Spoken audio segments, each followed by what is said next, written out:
আমার মাথার দাম ঘোষণা করা হচ্ছে 1 কোটি টাকা।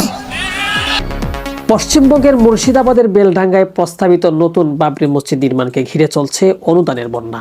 দেশ বিদেশ থেকে আসা বিপুল অর্থে ইতোমধ্যেই ভরে গেছে 11টি ট্রাঙ্ক। প্রশাসন ও আয়োজকরা জানিয়েছেন, অনুদানের পরিমাণ এতটাই বেশি যে তা সংরক্ষণের জন্য আলাদা সুরক্ষিত ঘর নির্মাণের পরিকল্পনা নেওয়া হচ্ছে।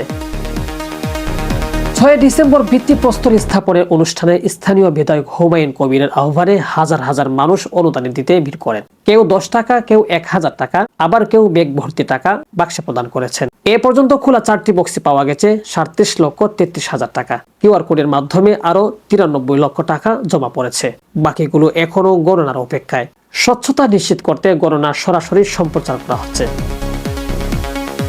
দেশ ছড়িয়ে বিদেশ থেকেও অনুদান আসছে বলে জানিয়েছেন আয়োজকরা।